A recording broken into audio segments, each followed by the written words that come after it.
سب سے top level کی حدیث ہے، سب سے اوپر ہے، جس کی حیثیت سورت فاتحہ والی ہے، وہ یہ حدیث ہے جس کو آج سے ہم شروع کریں گے انشاءاللہ۔ اس لیے قرآن میں سورت فاتحہ کو مفسرین ام الکتاب کہتے ہیں، کہ یہ پوری کتاب کی ماں ہے۔ اور اس حدیث کو جو ہم آج سے پڑھیں گے یا سنیں گے، اس حدیث کو محدثین ام السنہ کہتے ہیں، کہ یہ تمام سنت جو اللہ کے نبی علیہ السلام سے منقول اور روایت ہوئی ہے، یہ حدیث اس کی ماں ہے۔ اچھا، قرآن کو شروع کیا سورت فاتحہ سے، اور سورت فاتحہ کی ابتدا کی ہے بسم اللہ سے، تو یوں کہہ لو قرآن کی ابتدا بسم اللہ ہے، پھر سورت فاتحہ ہے۔ تو محدثین نے کہا ہے، جو پچھلے جمعے میں نے روایت سنائی تھی انما الاعمال بالنیات، وہ سنت کی بسم اللہ ہے، وہ حدیث کی بسم اللہ ہے، اور یہ جو حدیث ہے یہ پورے مجموعہ حدیث کی سورت فاتحہ ہے۔ تو ایک منفرد شخصیت کا مالک بندہ، جس کو ہم میں سے بھی کوئی نہیں جانتا، اور کو بظاہر سفر کے آثار بھی کوئی نہیں ہے، اور بڑا نیٹ اینڈ کلین، صاف ستھرا، چہرہ بھی گورا چٹا، بال بھی صاف ستھرے اور شدید رنگ کے کالے، وہ بندہ اچانک مجلس میں داخل ہو۔ اس سے اگلی بات اور حیرت کی تھی، تو آپ نے مختصر سی اس کو یہ موٹی موٹی بات ارشاد فرمائی۔ وہ کہنے لگا، اچھا اخبرنی عن الایمان، ٹھیک ہے اسلام مجھے آپ نے بتا دیا، مجھے تھوڑا سا ایمان بھی بتاؤ، وہ کیا ہوتا ہے؟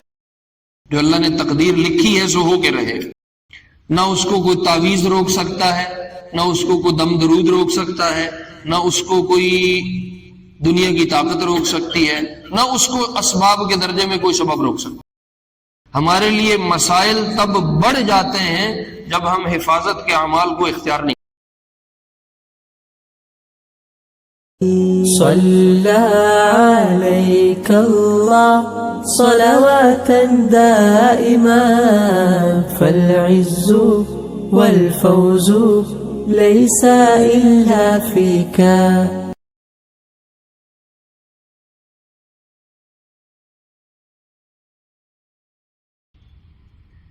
اللہ کے نبی علیہ السلام کی احادیث کا ایک سلسلہ ہم نے شروع کیا، آج اس سلسلے کی دوسری حدیث انشاءاللہ ہم سنیں گے یا سنائیں گے۔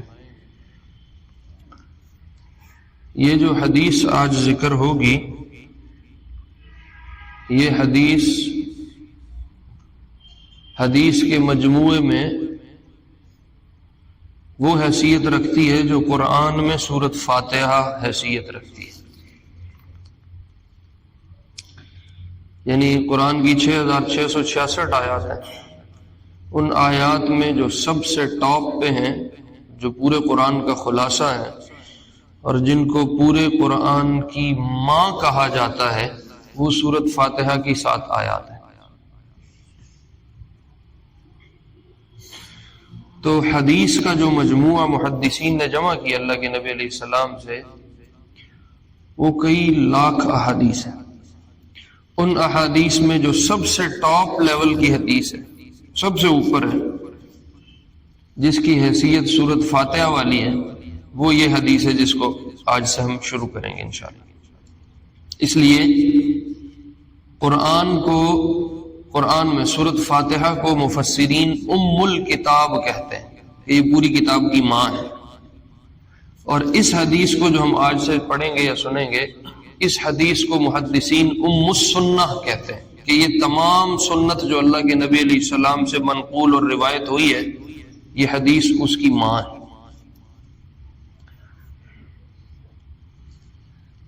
اچھا، قرآن کو شروع کیا سورت فاتحہ سے، اور سورت فاتحہ کی ابتدا کی ہے بسم اللہ سے،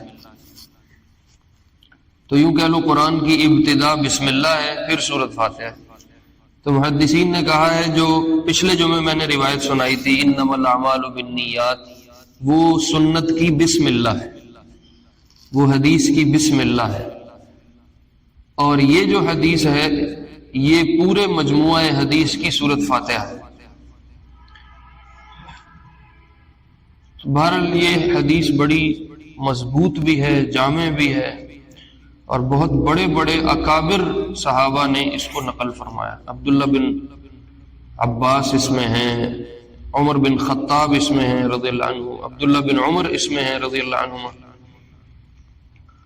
بڑے بڑے صحابہ اس میں روایت کرنے والے ہیں اس حدیث کو. روایت کیا ہے؟ روایت ایک غیر معمولی سا قصہ ہے جو عام روٹین سے ہٹ کے کبھی کبھی کچھ ایسا انسان دیکھتا ہے کہ وہ پہلے کبھی نہیں دیکھا ہوتا، تو حیرت ہوتی ہے کہ یہ کیا ہو رہا ہے. تو حضرت عمر رضی اللہ عنہ نے اس ایک غیر معمولی قصے کو نقل کیا.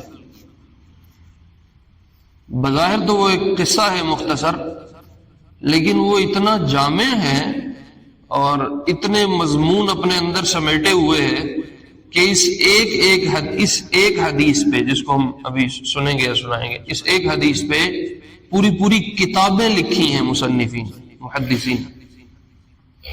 میں پرسوں اس کتاب کا مطالعہ کرتے ہوئے دیکھ رہا تھا، ایک مصنف نے یا کہہ لو ایک شارح نے اس ایک حدیث پہ 285 صفحوں کی کتاب لکھی. اتنی تفصیل ہے. جیسے سورۃ فاتحہ کی تفسیر ختم نہیں ہوتی، اس حدیث کی تفصیل اور تشریح بھی نہیں ختم ہوتی. تو ہم ساری تو نہیں کر سکتے، لیکن چیدہ مضامین جو اس حدیث سے ہمیں ملتے ہیں اس کو انشاءاللہ ہم ذکر کریں گے. کوئی حصہ آج ہو جائے گا، کچھ اگلے جمعے پہ ہو جائے گا، ممکن ہے کوئی تیسرا جمعہ بھی پڑھانا پڑ جائے، ورنہ امید ہے 2 جمعوں میں انشاءاللہ ہم اس کو سمیٹ دیں. حضرت عمر رضی اللہ عنہ روایت کرتے ہیں، بینما نحن جلوس عند النبی صلی اللہ علیہ وسلم، ایک دن ہم اللہ کے محبوب علیہ السلام کے پاس بیٹھے ہوئے تھے مسجد میں. روٹین کی مجلس تھی، جیسے آپ بیٹھتے تھے لوگ بیٹھتے تھے، آپ کو بات ارشاد فرماتے تھے، لوگ اسے سنتے تھے. بعض دفعہ آپ حالات لیتے تھے تو صحابہ اپنی اپنی بات سناتے تھے. کسی نے کوئی مسئلہ پوچھنا ہے وہ پوچھ لیا، کسی نے کوئی خواب دیکھ لیا اس کی تعبیر پوچھ لی، کسی کو آپ نے کسی کام بھیجنا ہے تو اس کے ذمہ لگانا ہے، وہ بھی مجلس میں بیٹھا ہے. کسی کو کام بھیجا ہوا تھا اس سے کارگزاری لینی ہے، تو کی کیتا، وہ بھی مجلس میں بیٹھا ہوا ہے. تو یہ آپ کی ڈیلی کی ایک مجلس ہوتی تھی. تو یہ اس طرح روٹین کی ایک مجلس تھی اور ایک بیٹھک تھی جس میں صحابہ جمع تھے اور اللہ کے محبوب علیہ السلام کے پاس بیٹھے ہوئے تھے. فرماتے ہیں اذ اقبل علینا رجل، ایک روایت میں اذ طلع علینا رجل، ایک آدمی اچانک مجلس میں انٹر ہوا، داخل ہوا. شدید بیاض الوجہ، چہرہ انتہائی پر نور اور سفید گورا رنگ.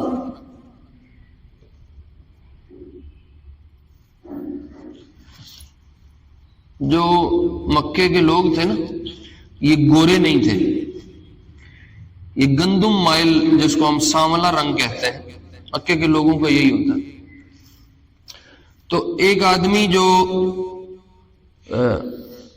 ایسے چند افراد میں بیٹھ جائے جو ان افراد میں سے نہیں ہے اور اس کا رنگ اور باقی افراد کا رنگ میچ نہیں کرتا، تو یہ ایک آدمی کی اس بات کو نقل کیا جائے گا کہ یار وہ فلاں آدمی مجلس میں ان لوگوں میں سے نہیں تھا، وہ باہر سے آدمی آیا. تو حضرت عمر نے ان کے باہر سے آنے کو بیان کرنے کے لیے فرمایا شدید بیاض الوجہ، وہ چہرے کا بڑا گورا اور سفید اور نورانی قسم کا آدمی تھا. شدید سواد الشعر، اور رنگ اس کے بالوں کا شدید کالا تھا، یعنی جوان آدمی تھا، کوئی بوڑھا نہیں تھا. لا یرا علیہ اثر السفر، اس پہ سفر کر کے آنے کی بھی کوئی آثار نہیں تھے، بے شاید یہ کہیں باہر سے آیا ہے. ظاہر ہے باہر سے آئے تو اب گاڑیاں ہیں جو ساؤنڈ پروف ہیں، یا وہ اس میں کو باہر سے ڈسٹ نہیں آ سکتی یا غبار نہیں آ سکتا، ورنہ اس زمانے میں تو یہ تصور ہی نہیں تھا. اس زمانے میں تو سفر کرنا ہے تو وہ مٹی سے ہی اتنا اٹ جاتا تھا کہ وہ نظر آتا تھا یار یہ بندہ کہیں باہر سے آیا. ہوائیں چلتی ہیں صحرا میں تو ریت اڑتی ہے، وہ بالوں میں بھی پڑ گئی، داڑھی میں بھی پڑ گئی، کپڑوں پہ بھی پڑ گئی، تو وہ سفر کے آثار انسان پہ ظاہر ہو جاتے ہیں۔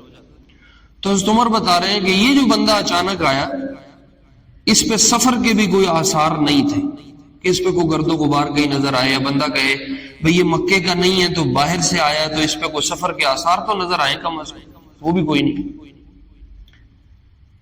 لا يعرفه منا احد، بندہ اس طرح کا تھا کہ مکے والے جو ہم افراد بیٹھے ہوئے تھے یا مدینہ والے، ہم میں سے بھی کوئی اس بندے کو نہیں جانتا کہ وہ کون ہے۔ وہ کوئی تعارف ہی ہوتا ہے یا کہیں ملاقات ہی ہو جاتی ہے، گزرتے آتے جاتے، وہ کہانی بھی کوئی نہیں ہے۔ بھئی شاید کوئی بندہ مجلس میں کہے یہ میرا مہمان ہے، کوئی یمن سے آیا ہے، شام سے آیا ہے، تو بندہ کہے باہر سے آیا ہوا ہے تو چلو اس کو کوئی یہاں بندہ جانتا ہے، اس کے تعارف سے آیا ہے، وہ تعلق بھی کوئی نہیں۔ تو ایک منفرد شخصیت کا مالک بندہ جس کو ہم میں سے بھی کوئی نہیں جانتا اور کوئی بظاہر سفر کے آثار بھی کوئی نہیں ہے، اور بڑا نیٹ اینڈ کلین، صاف ستھرا، چہرہ بھی گورا چٹا، بال بھی صاف ستھرے اور شدید رنگ کے کالے، وہ بندہ اچانک مجلس میں داخل ہوا۔ اس سے اگلی بات اور حیرت کی تھی، حتی جلس الی النبی صلی اللہ علیہ وسلم فاسند رکبتیہ الی رکبتیہ ووضع یدیہ علی فخذیہ۔ اس بندے نے پوری بھری مجلس کو کراس کیا، یعنی بیچ میں سے ہوتا ہوا یا کندھے پلانگتا ہوا، جس طرح بھی، یا سائیڈ سے ہوتا ہوا، یہ روایت نہیں ہے، اس میں حضرت عمر نے اس کو تفصیل سے بیان نہیں کیا۔ بہرحال وہ مجلس کو کراس کر کے اللہ کے نبی علیہ السلام جہاں مجلس میں بیٹھے ہوئے تھے آپ کے بالکل سامنے آ کے بیٹھا اور اپنے دونوں گھٹنے اللہ کے محبوب علیہ السلام کے دونوں گھٹنوں کے ساتھ جوڑ دی، بالکل پاس ہو کے بیٹھ گیا۔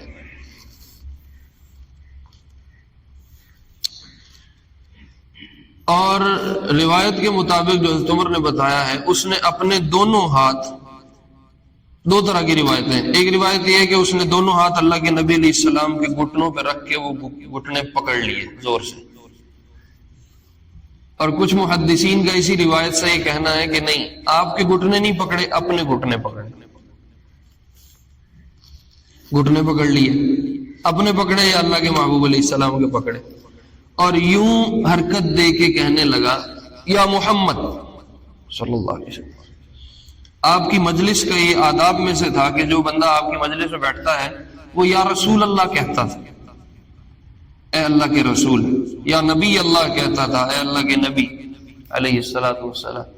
اس نے نہ اللہ کا رسول کہا نہ اللہ کا نبی کہا، جیسے کوئی ایک غیر متعارف سا آدمی جو آپ کی شخصیت کو زیادہ جانتا نہیں ہے، یا آپ مجھے نہیں جانتے، باہر سے اچانک آئے، کسی نے آپ کو میرا نام بتایا، تو اب آپ مجھے مولوی صاحب یا مفتی صاحب نہیں کہیں گے، آپ مجھے کہیں گے، نام سے پکارے کہیں گے، او فلاں بات سنو۔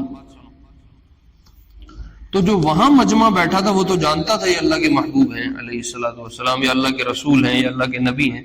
یہ جو بندہ آیا اس نے یہ شو کیا کہ مجھے آپ کا یہ سٹیٹس بھی نہیں پتا کہ آپ کون ہیں، اس لیے کہا یا محمد، محمد میری بات سنو۔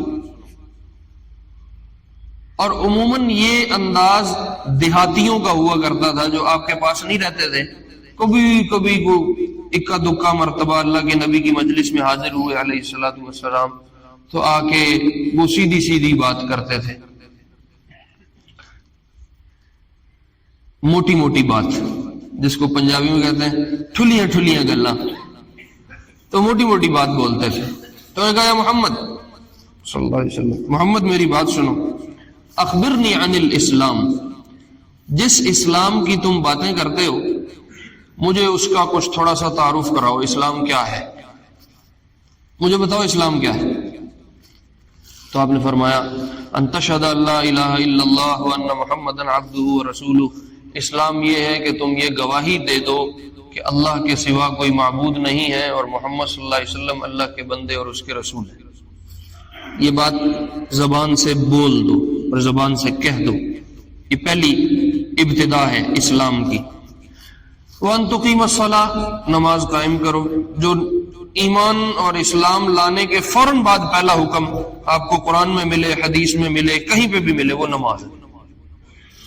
تو آپ نے فرمایا جو دوسرا کام کرنے کا ہے جس پہ اسلام کھڑا ہے وہ نماز ہے۔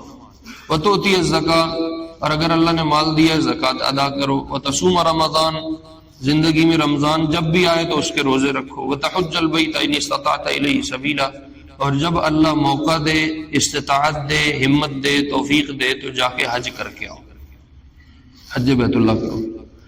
یہ آپ نے کوئی 5 یا 6 باتیں ارشاد فرمائی کہ یہ اسلام ہے۔ تو محدثین نے اس میں سے پھر ہر ایک کو الگ الگ پکڑ کے اس پہ پورے باب باندھے ہیں۔ نماز کا الگ باب ہے، زکوٰۃ کا الگ باب ہے، روزے کا الگ ہے، حج کا الگ ہے، شہادت اللہ الہ الا اللہ کیا ہے، محمد الرسول اللہ کیا ہے صلی اللہ علیہ وسلم، اس پہ ایک لمبی تفصیل ہے۔ توحید کیا ہوتی ہے، اور آپ علیہ السلام اللہ کے بندے ہیں اور اللہ کے رسول ہیں، اس کی تفصیلات، وہ ایک بہت لمبا مضمون ہے۔ تو آپ نے مختصر سی اس کو یہ موٹی موٹی بات ارشاد فرمائی۔ وہ کہنے لگا اچھا اخبرنی عن الایمان، ٹھیک ہے اسلام مجھے آپ نے بتا دیا، مجھے تھوڑا سا ایمان بھی بتاؤ وہ کیا ہوتا ہے۔ اسلام کا تعارف انٹروڈکشن ہو گیا، اب تھوڑا ایمان کو بھی بتاؤ وہ کیا چیز ہے۔ تو آپ نے فرمایا ان تؤمن باللہ، ایمان یہ ہے کہ اللہ پہ ایمان لاؤ، اللہ کے ہونے پہ ایمان لاؤ، وملائکتہ، اور فرشتوں پہ ایمان لاؤ، وکتبہ، اللہ کی کتابوں پہ ایمان لاؤ، ورسلہ، اور اللہ کے رسولوں پہ ایمان لاؤ، والیوم الآخر، اور قیامت کے دن پہ ایمان لاؤ، والقدر خیرہ وشرہ من اللہ تعالی، اور تقدیر اچھی آئے یا تقدیر بری آئے وہ اللہ کی طرف سے آئے گی، اس پہ بھی ایمان لاؤ۔ یہ ایمان ہے۔ یہ کوئی 6 یا 7 باتیں بنتی ہیں، یہ ارشاد فرمائی کہ یہ ایمان کی باتیں، یہ کام پورے کرنے ہوں گے تو ایمان پورا ہو جائے۔ اچھا، ان سب کا تعلق دل سے ہے۔ اسلام جو بیان کیا وہ سارے کا سارا جسم سے متعلق ہے۔ نماز کس سے پڑھنی ہے؟ جسم سے۔ کلمہ جو پڑھنا ہے زبان سے وہ بھی جسم ہے۔ زکوٰۃ دینی ہے ہاتھوں سے وہ بھی جسم ہے۔ یا کمائی کرے گا پھر زکوٰۃ دے گا تو جسم استعمال ہوگا، روزہ رکھے گا تو جسم ہے، حج کرے گا تو جسم ہے۔ تو اسلام میں بیان کیے جانے والے سارے کام جسم سے متعلق اور وابستہ ہیں، اور آپ نے جو ایمان کی باتیں ارشاد فرمائی ان سب کا تعلق دل اور دماغ سے ہے، جسم سے نہیں۔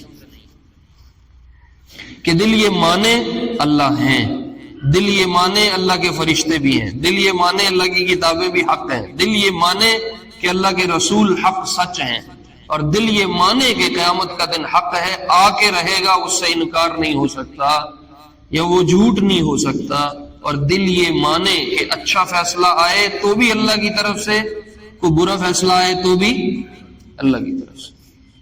اچھا، محدثین نے ایک بڑی زبردست، ابھی بیچ میں ایک چھوٹی سی بات ہے، ایک بڑی زبردست بات لکھی ہے۔ انہوں نے فرمایا اللہ کی طرف سے آنے والا کوئی فیصلہ بھی برا نہیں ہوتا۔ اللہ کی طرف سے آنے والا کوئی فیصلہ بھی برا نہیں۔ ہم کیسے کہہ سکتے ہیں کوئی برائی اللہ کی طرف سے آ رہی؟ اللہ کی طرف سے برائی تھوڑی آتی۔ اللہ کے حساب سے وہ فیصلہ برا نہیں ہوتا، بندے کے حساب سے وہ فیصلہ کڑوا یا برا ہو سکتا ہے۔ میں نہیں چاہتا میرا ایکسیڈنٹ ہو اور ہو گیا، تو ایکسیڈنٹ اللہ کی طرف سے آئے تو یہ اللہ کا فیصلہ برا نہیں ہے، بندے کے حق میں بندے کی سوچ کے مطابق یہ فیصلہ برا ہے۔ بعض دفعہ ایکسیڈنٹ کے پیچھے کوئی حکمت ہوتی ہے، اللہ حکیم ذات ہے نا، بغیر حکمت کے تو کوئی کام نہیں کرتا۔ بچہ مروا دیا، موسیٰ کہنے لگے خضر سے علیہ السلام یہ تو نے لڑکا مار دیا۔ اب بظاہر یہ ایک آزمائش کی چیز ہے، بظاہر یہ ایک کڑوی بات اور ایسی چال ہے جو ہضم ہونے والی نہیں ہے، تو انہوں نے جھٹ سے سوال کیا یہ کیا کر دیا؟ اب پیچھے حکمت کیا ہے؟ وہ خضر جانتے ہیں یا وہ اللہ جانتے ہیں؟ اور خضر کو اللہ نے بتائی ہے تو خضر جانتے ہیں۔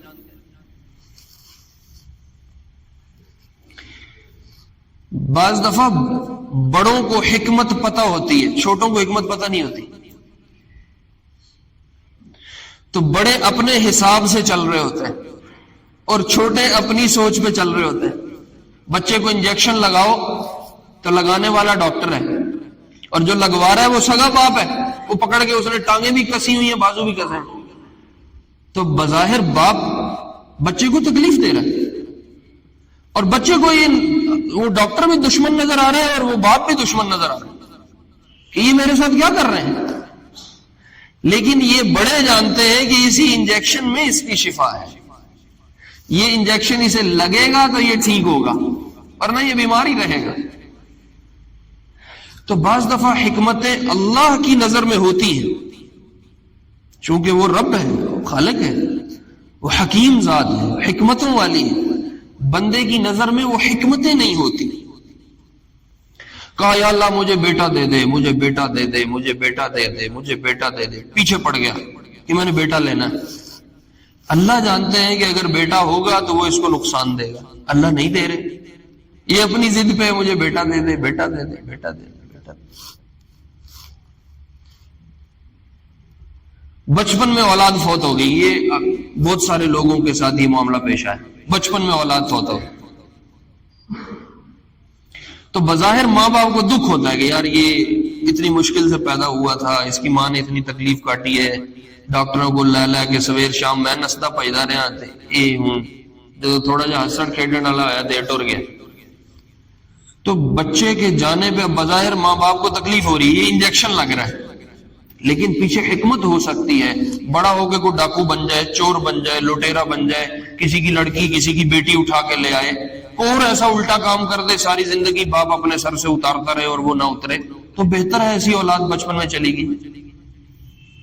اللہ نے جلدی ایک بڑی آزمائش سے بچا لیا، محفوظ کر لیا۔ تو ماں باپ بظاہر تو تکلیف میں تھے کہ یار یہ اولاد کیوں چلی گئی، لیکن جو حکمتیں اللہ کی ہیں وہ تو اللہ جانتا ہے، بندہ تو نہیں جانتا۔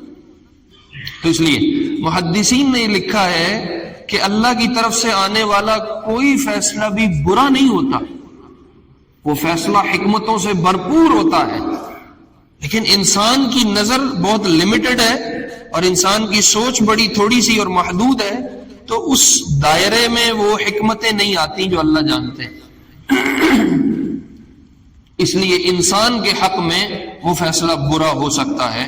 تو محدثین نے اس حدیث کی یہ شرح کی ہے، بہرحال فیصلہ اچھا آئے حق میں آئے، یا فیصلہ خلاف آئے اور برا آئے، تقدیر اچھی آئے طبیعت کے مطابق آئے، یا تقدیر خلاف آئے اور تکلیف دے آئے، دونوں معاملوں میں تکلیف کا آنا بھی اللہ کی طرف سے ہے اور راحت کا مل جانا بھی اللہ کی طرف سے۔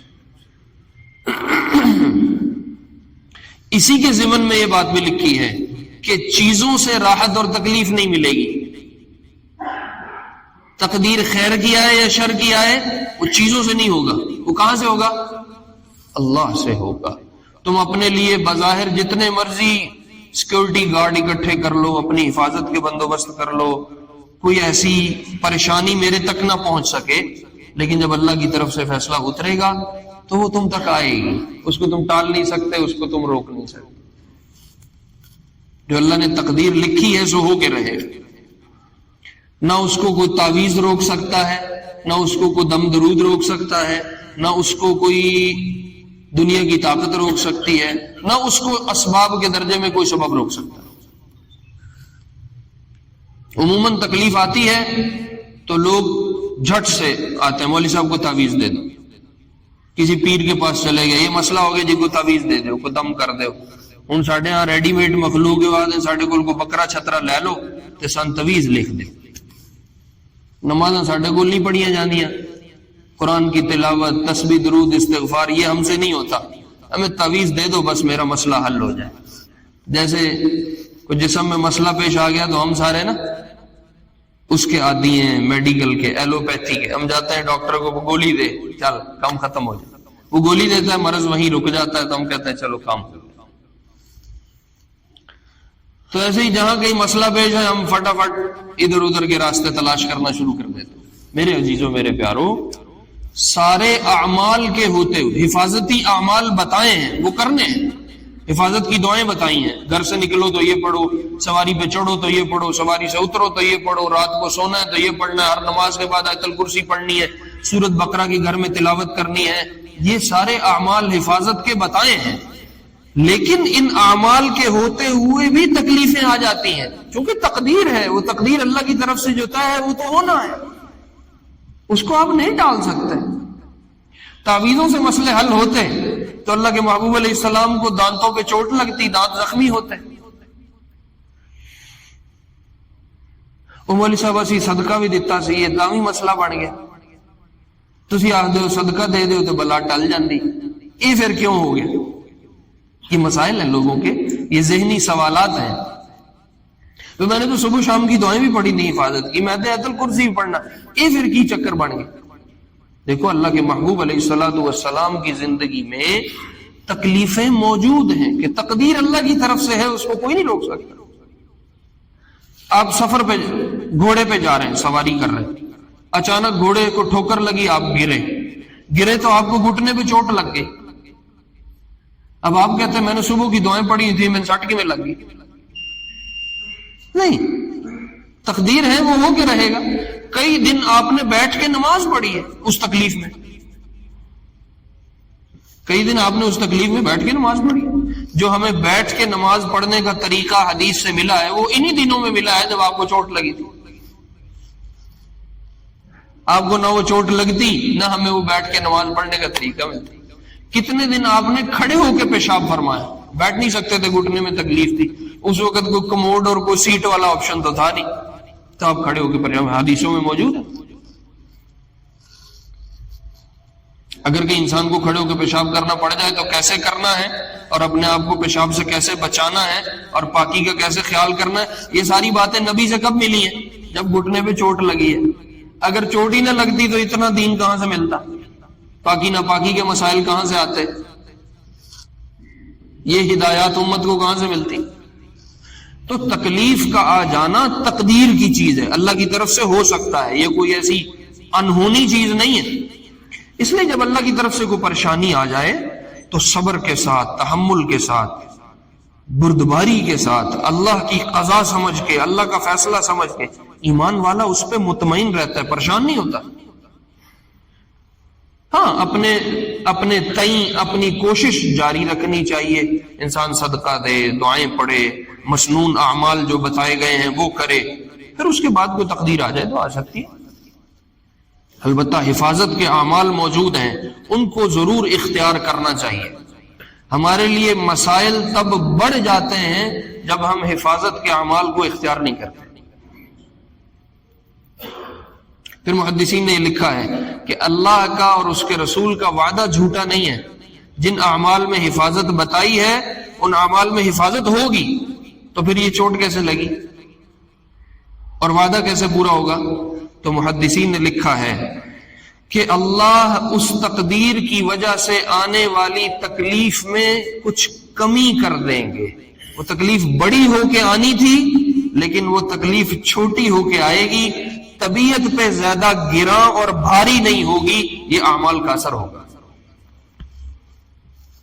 ہاں صدقہ دیا، اس کے باوجود تکلیف آ گئی تو یاد رکھو یہ تکلیف زیادہ آنی تھی، تیرے صدقے کی وجہ سے اس تکلیف میں کچھ کمی ہو گئی، لیکن اللہ کا فیصلہ تو نہیں بدلا جا سکتا، وہ تو جو اس نے لکھا ہے وہ ہو کے رہنا. حضرت حسین رضی اللہ عنہ کی شہادت لکھی تھی، اللہ کے محبوب علیہ السلام کو اللہ نے اطلاع کر دی تھی، اور آپ اپنی زندگی میں ایک دو دفعہ پریشان بھی ہوئے ہیں کہ یہ میرا بیٹا ہے اور یہ شہید ہو جائے گا اور میری امت شہید کر دے گی، آپ نے ارشاد بھی فرمایا. لیکن تسی کدھر ویکھیا ہوئے آپ نے کوئی تویز حسین نو پا دیتا ہوئے شہید نہ ہوئے یا ان کو سٹ نہ بجے رضی اللہ عنہ؟ نہیں، جو تکلیف مقدر ہوتی ہے وہ آ کے رہتی ہے. البتہ حفاظت کے اعمال اختیار کر لینے سے اس آنے والی تکلیف کے بوجھ کو اللہ کم کر دیتے ہیں، وہ پھر نفوس پہ زیادہ گراں نہیں گزرتی. یہ کچھ تقدیر کی بات ہے جو میں نے تھوڑی سی تفصیل سے عرض کر دی ہے. باقی باتیں انشاءاللہ اگلے جمعے پر عرض کریں گے. اللہ رب العزت کہے سنے پہ عمل کی توفیق نصیب فرمائے. سنت ہے.